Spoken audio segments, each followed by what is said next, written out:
Executive Secretary, Country Coordinating Mechanisms of the Global Fund. He's joined us on the line. Sir, you're welcome to Eyewitness News. Hi, good evening, and good evening to your listeners. Good evening. First of all, can you tell us what the Global Fund is, first of all, so we understand your relationship or connection to this story?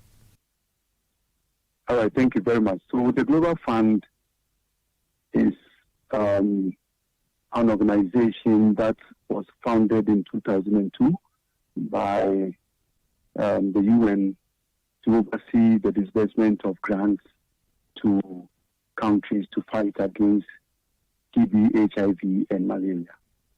In recent times, they have added system strengthening grants as well. So Ghana benefits from these four specific areas: HIV, TB, malaria, and health systems strengthening. Okay, now talk to us then about these drugs we have at the ports. What is your role in that? What did you send to us or donate to us, and what has been happening to it so far? Thank you. So these grants amount to about $45 million, and it was part of the just ended grant cycle 6.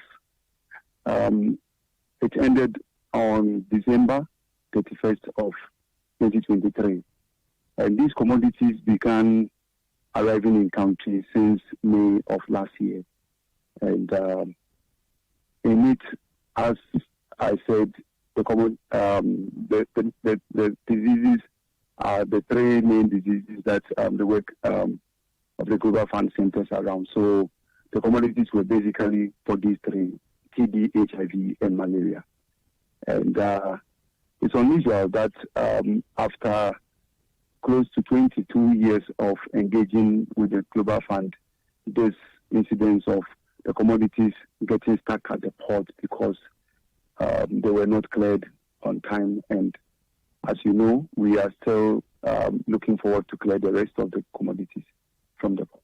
What has been the arrangement in the past? So a nation comes to beg you, and I'm using beg with quotes here, for drugs, and then you give the drugs to them. Is that what it is? Is that how the arrangement is? Or you decide that we are sending so much to this country based on the needs they have? How does it work? Okay, so the accepted principle is that the Global Fund does what we call allocation to the various countries, and Ghana being one of them. We allocated $234 million to cover these three diseases plus the health system strengthening. So in this grant, the country does what we call the commodity analysis and is able to come out with the quantifications for each of the diseases in terms of health product.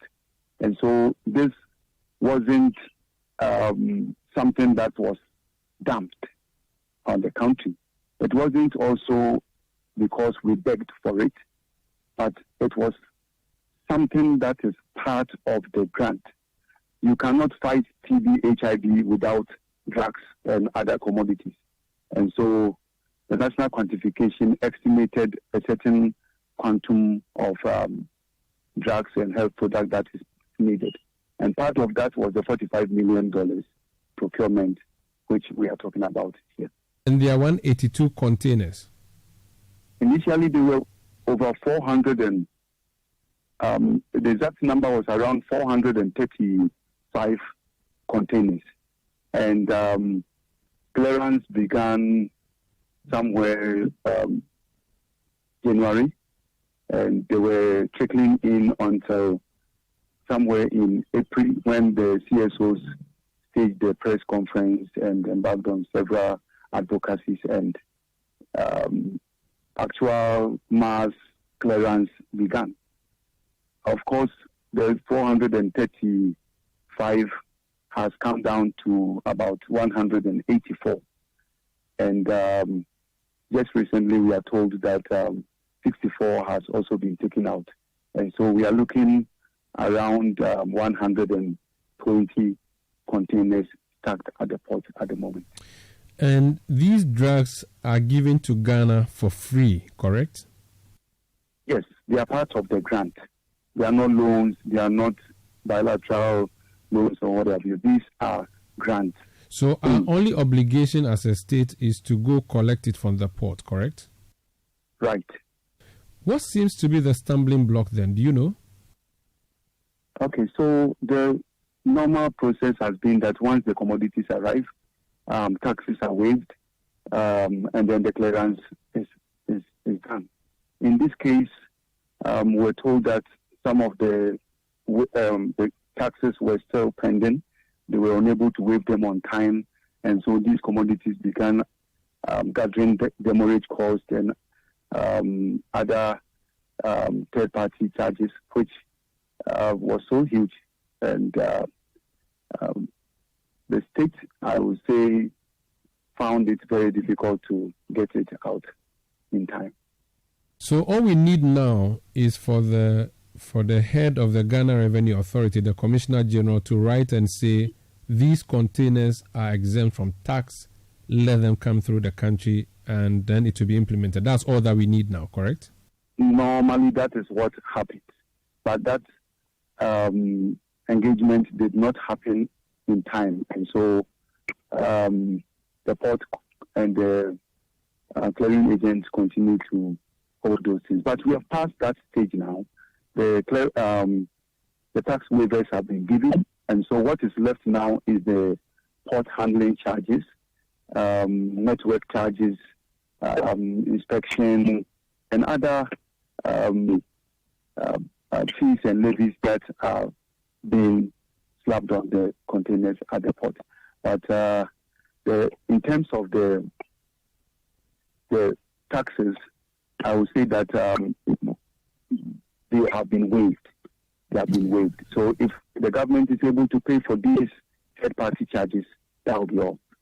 Is there a likelihood that some of the drugs you have locked up there would expire?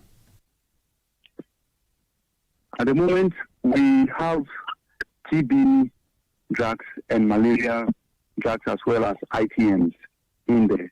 Of course, many of the drugs have about 2 years shelf life.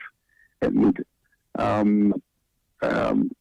judging from when they began arriving, some of them have stayed in the port in those harsh conditions for close to 8 months to 1 year.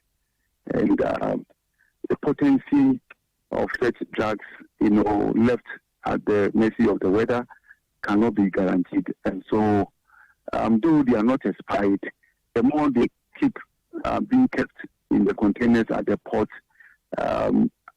this condition reduces the potency of the drugs.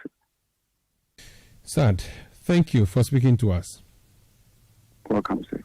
That's Samuel Hackman. He's Executive Secretary for the Country Coordinating Mechanism of the Global Fund, speaking to us there.